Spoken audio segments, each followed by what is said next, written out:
For those of you that might be new to our channel or those that are not aware, we're actually a certified nursery as well as our gardening endeavors. And last year we learned how hot and how intense the sun here in Tennessee really is. So we built this little shade house to house some plants in. We quickly learned that we're taller than 3 feet tall, so it's hard to get in and out and maintain them. So we're going to build a new shade house, 12 feet by 40 feet out of PVC pipe right over in beds number 1, 2, and 3. Come along and we're going to show you how we do it.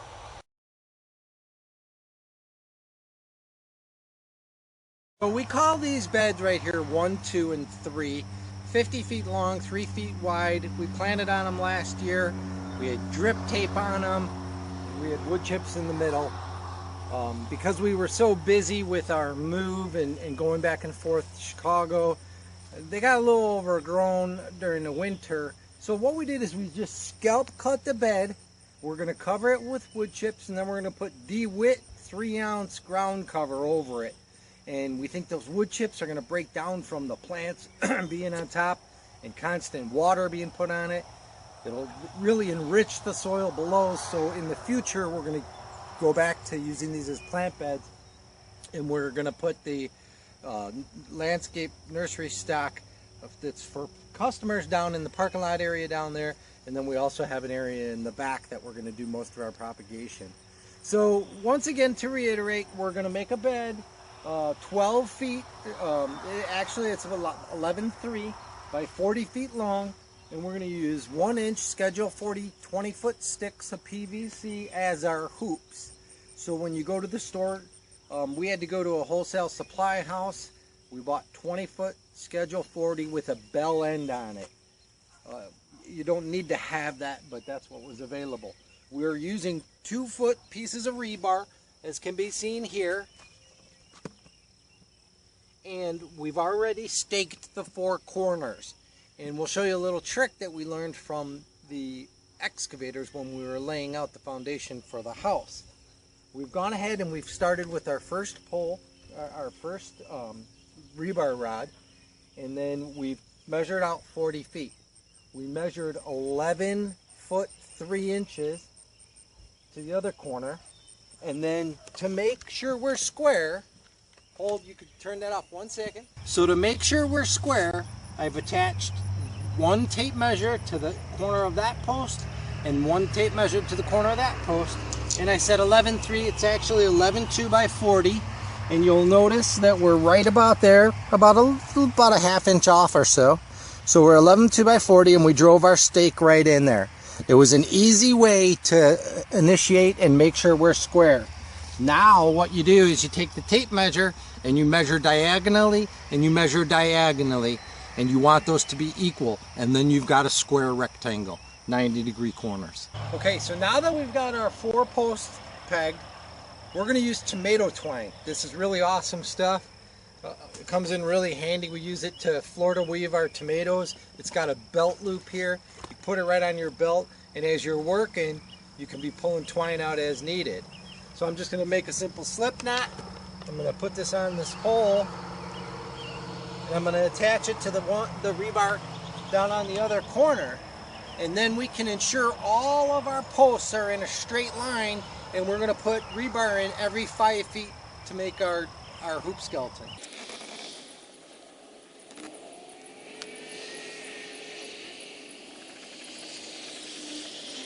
So now we've got 2 parallel lines that we can erect our hoops. We use a tape measure, set it out to 5 feet, and I'll get a piece of rebar. So we had the Builder Supply cut our rebar for us in 24-inch stakes.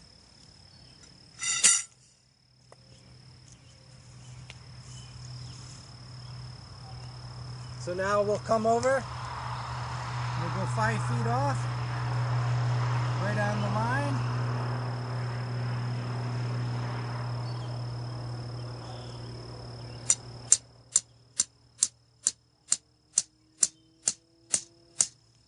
I like to put a level on things just because I'm OCD.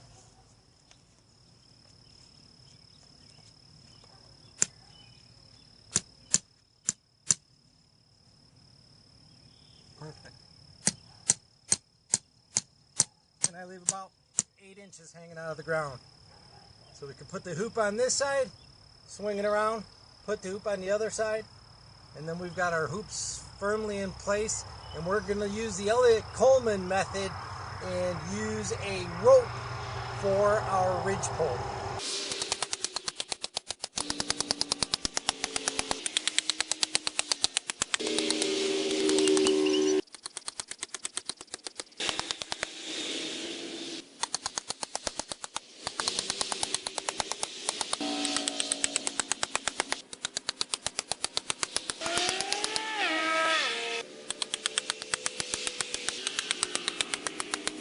So yesterday, just before dark, we put all the rebar pieces in.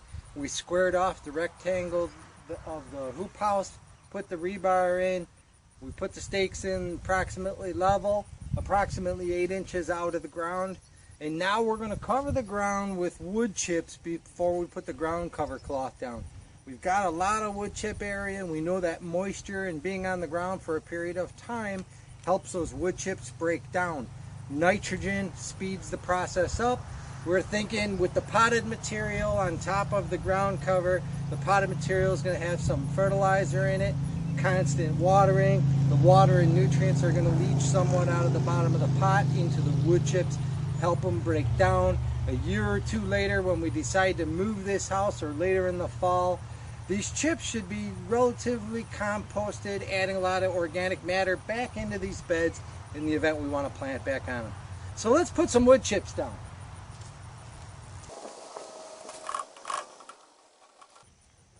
We have a lot of chips to choose from, so we're going to use some that are real chippy heartwood, so they'll compact down with some water and not create a chip hazard underneath the fabric.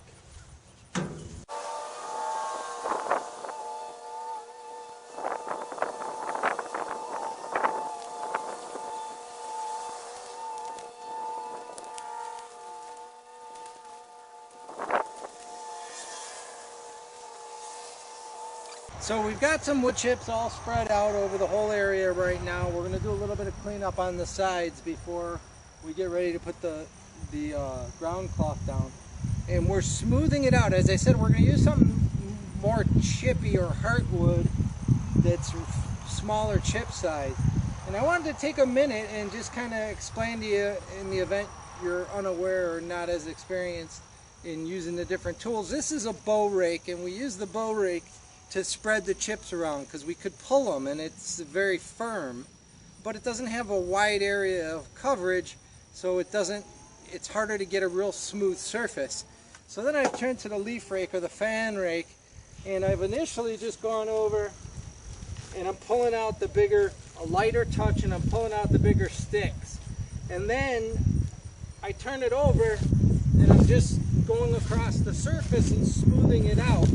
And the key is when you're trying to get a flat surface, go in different directions.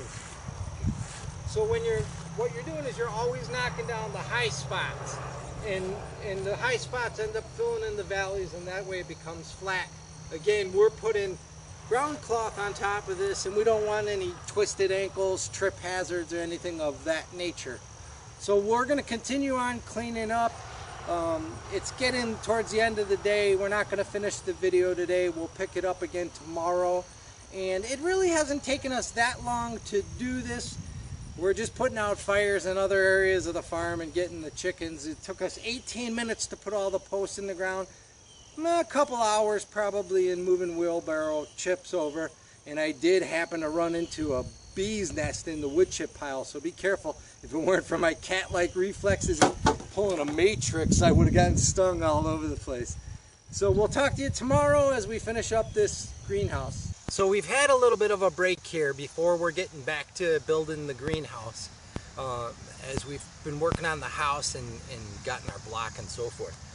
But what we've done is we've ordered some DeWitt 3-ounce ground cover, and I'll put a link down in the description below. And since this is going to be a greenhouse that's going to hold plants, we want to have some weed suppression down below. Potted plants, that is. We want to have some weed suppression. We're not actually growing vegetables in this greenhouse. So as we've shown you previously, we've got wood chips on the whole area. I've rolled out the ground cover. We've got our stakes in the ground. We're going to use a 6-inch overlap on the ground cover, and I'm hanging 6 inches out. So what I'm doing here is I'm just going to measure 6 inches from the edge so that the stake is there. I'm going to hold that down. I've got a torch.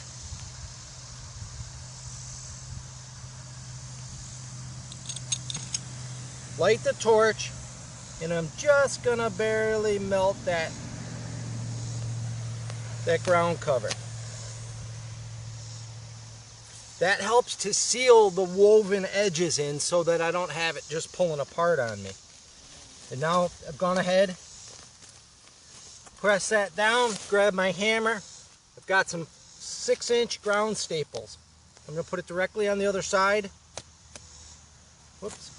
I'm going to put that on this angle because I'm going to be pulling the ground cover that direction.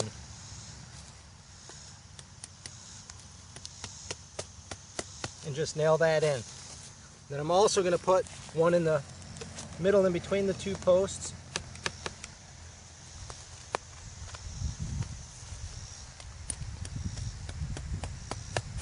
And nail that in.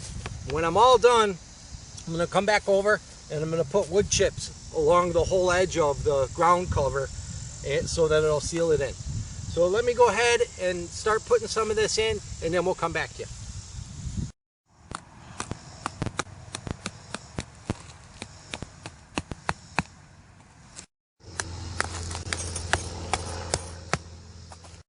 Okay, so we have our ground cloth laid down and tacked with ground staples everywhere, and we've gone ahead and we've lined up all the lines. I don't know why, just because it looks better, and in the event we want to put pots lined up on them. So now we have our last piece of the puzzle here for the ground cover, where we need to go ahead and put the last stakes in, and we'll just pull it tight. Light up our torch.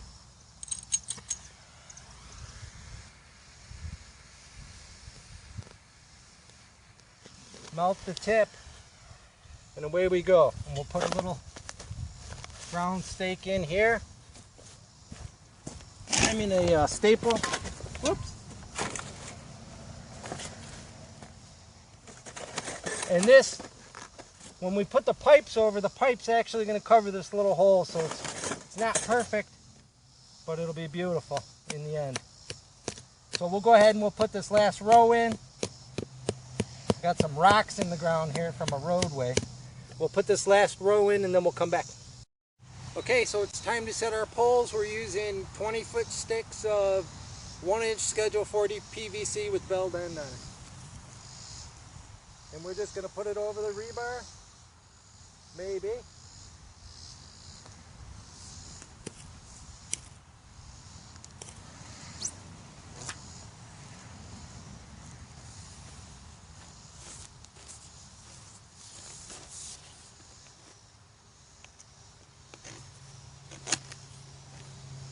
And the PVC is covering the hole that we burned in the bottom of the ground cover.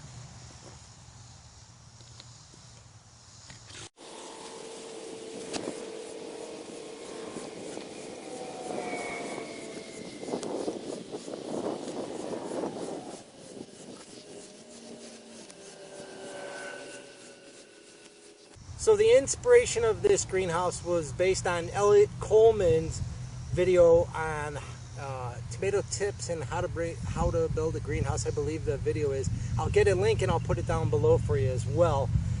But one thing that he put stakes here, we're using a rope for a ridgepole or purlin, and he used stakes and tied it on. But we got these tree anchors. Figured it would probably be a little bit less harmful on your ankles and stuff. So we are going to take the center line of the greenhouse at 67.5 inches, and we're going to put these in the ground on either end, and we're going to use that to secure our ridge pole.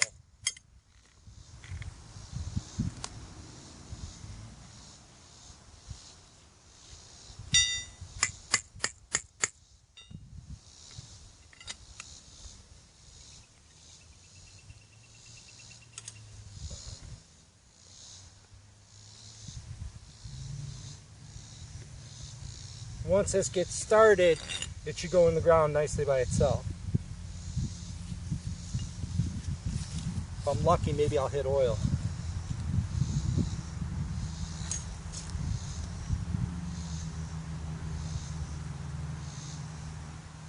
I'm putting a little bit of downward pressure.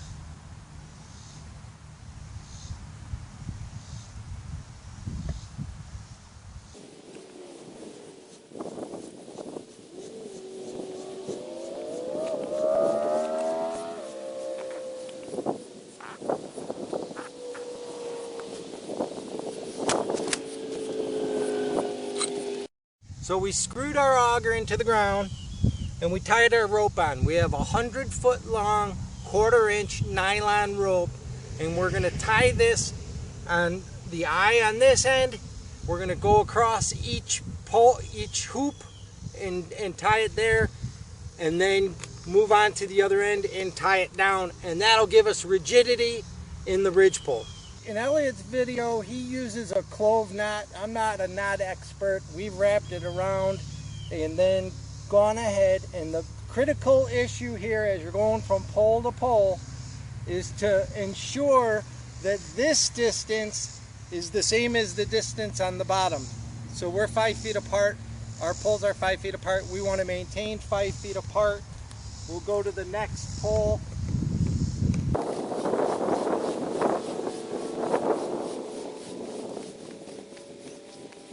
In the beginning with a 100-foot long rope, kind of a hassle, but it'll come to fruition in short order. And as we go around, now I've looped and I've just come through the bottom here. I'm not a knot expert by any means, but it seems to be doing the trick is when I did a test run here.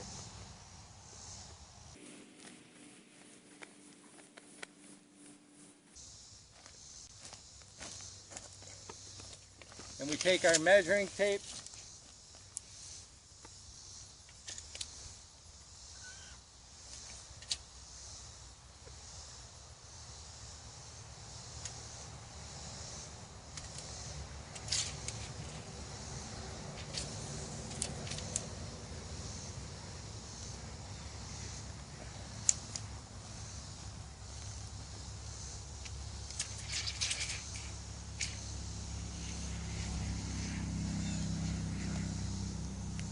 the slack will each be taken up once you tie this taut on the other end.